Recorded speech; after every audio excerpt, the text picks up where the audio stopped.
Good morning बच्चों। आज आपको जो कहानी हम सुनाने जा रहे हैं उसका शीर्षक है भटका हुआ मन। भटका मन, इसमें जो कहानी वो आपको हम सुनाते हैं। सुचेत नाम का एक लड़का था। उसे लगता था कि घर में मेरी कोई सुनने वाला नहीं है और उसकी जिद जो है उसकी पूरी नहीं की जाती है। पिताजी झिड़क देते हैं, माँ डांट देती हैं, छोटी भाई बहनों का सामान छीन लेना, उनके साथ लड़ाई करना, और ये उसकी आदत बन गई थी। ऐसे में उसकी माँ उसका पक्ष ले लेती थी, दादी भी उसका पक्ष ही ले लेती थी और वो प्रायः मनमानी और खाने के लिए पैसे भी दे दिया करती थी। माँ हर खर्च का ब्यौरा पूछ लिया करती थी। पिताजी जो थे वो हर समय चाहते थे कि वो जो है पढ़ता रहे। सुचेत का मन पढ़ाई में न लग करके खेल कूद शरारतों में अधिक लगा करता था। परिणाम यह होता था कि हर समय उसे अपने पिताजी की डांट खानी पड़ती थी और ऐसे में उसे अपने दादी और माँ की याद आती थी, जिनकी अभी 5 महीने पहले ही मृत्यु हुई थी दादी माँ की। वास्तव में सुचेत को ऐसी स्थिति का बहुत बड़ा कारण भी, कुछ बोलते भी थे तो सुचेत के सामने ही उसका पक्ष लेती थी, जिससे वह बड़ा ही जिद्दी, झगड़ालू और लापरवाह हो गया था। ये कहानी उन बच्चों के लिए बहुत अच्छी है जो चाहते हैं कि मेरी जिद पूरी हो, और वो माँ बाप अच्छे नहीं हैं जो जिद पूरी नहीं करते। उस दिन यही बात हुई। परीक्षाएं निकट थी। सुचेत इधर उधर घूमने के बजाय टीवी देखने में अपना समय व्यर्थ कर रहा था। पिताजी ने डांटा और गुस्से में ही वो कुछ बोल गया तो पिताजी ने उसको चांटा मार दिया। बस तभी से वो गुस्से में भरकर घर से निकल गया। उसके पास 200 रुपये थे और चलते चलते उसने उन्हें जेब में डाल लिया, सीधा स्टेशन पहुंच गया और किसी एक्सप्रेस गाड़ी पर वो बैठ गया। बैठने के बाद ही उसको पश्चाताप हुआ और उसको पता भी नहीं गाड़ी कहाँ जा रही है। जब उसने पता किया तो गाड़ी वो बॉम्बे के लिए जा रही थी। अब क्या करे, सोचता हुआ कि उसके दूर के मामा वहाँ रहते हैं, वो वहाँ चला जाएगा। गाड़ी जैसे ही आगे बढ़ती गई, सुचेत का मन विचलित होता गया। उसे बार बार यही लग रहा था कि उसके पास टिकट भी नहीं है। बेकार में घर से बाहर निकल आया। पिताजी तो उसकी भलाई के लिए ही डांटते हैं। उसके पीछे का सारा सीन उसके सामने आने लगा। इतने में किसी एक भले से लगने वाले यात्री ने उससे पूछा, क्योंकि वो सब कुछ भाप गया था कि कहाँ जा रहे हो, तो उसने हकलाते हुए जवाब दिया कि मैं बॉम्बे जा रहा हूँ। लेकिन इतने में ही वो सब कुछ भाग गया था और उसको सहानुभूति देकर जैसे ही टीटी आया, टीटी को टिकट के पैसे भी उस यात्री ने उस लड़के के दे दिए, सुचेत के।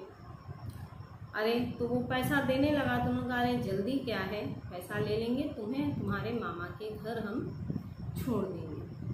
इस तरह सोचता हुआ गाड़ी जब बॉम्बे के स्टेशन पर पहुंची तो रात हो गई थी। उस यात्री ने सुचेत से कहा, अब इतनी रात को मामा के घर आप कहाँ जाएंगे, चलो तुम मेरे घर चलो। उसको लगा रात में यहाँ कहाँ हम रहेंगे, हम इतने बड़े बॉम्बे में अपने मामा का घर जानते भी नहीं हैं। उसके साथ चल दिया।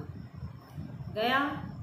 जब उसके घर छोटी तंग सकरी गलियों में जाते जाते जब वो वहाँ गया तो देखा सामने एक फटा पुराना सा कपड़ा पहने लड़का आता है और दूसरे कमरे में 4-5 लोग बैठे अपना बातें कर रहे थे।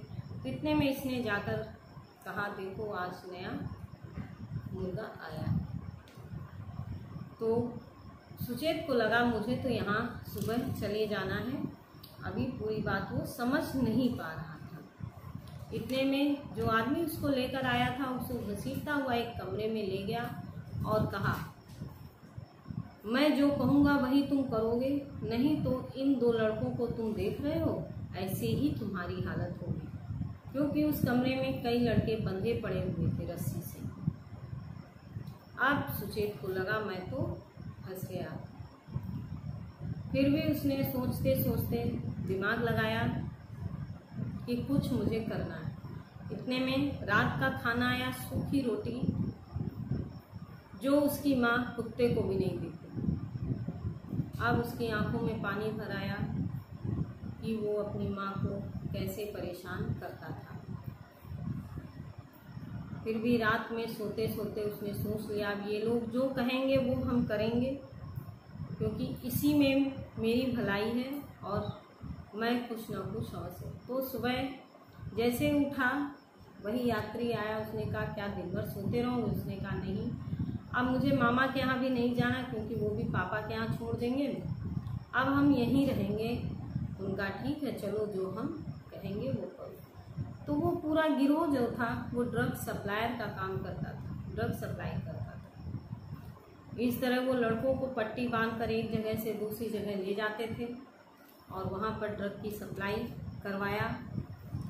एक दिन ऐसे ही उसको ले जा रहे थे तो उसने देखा पट्टी बंधे हुए उसको कहीं से थोड़ा कि पुलिस की जीप जा रही है, और अचानक वो झपट्टा मार करके पुलिस की जीप में चढ़ गया या चढ़ने की कोशिश की, तो उसको लोगों ने चढ़ा लिया।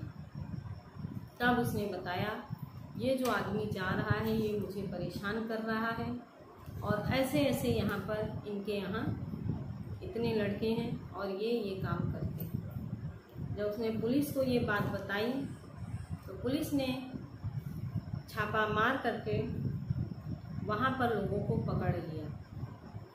फिर सुचेत के पापा को फ़ोन करके बॉम्बे बुलाया। आए तो देखा उनके पापा का शरीर दुबला और रोगी जैसा हो गया था, क्योंकि बेटे के जाने के गम में माँ भी काफ़ी बीमार हो गई थी। जब उनको अपना पुत्र मिला तो बहुत गले से लगा लिया और कहा, तब उसने कहा, पापा अब मैं ऐसा कभी नहीं करूँगा और मन लगाकर पढ़ाई करूँगा। इस तरह इस कहानी से क्या है, वो बच्चों को अपने माँ बाप की बातों का बुरा नहीं मानना चाहिए। सुचेत की फ़ोटो पेपर में सब जगह छपी और उसकी वीरता या साहस के चर्चे भी हुए, लेकिन अब उसको बुद्धि भी आ गई थी कि हमें घर पर रहकर अच्छे से पढ़ाई करके अपने परिवार का नाम रोशन करना है। धन्यवाद बच्चों कहानी सुनने के लिए।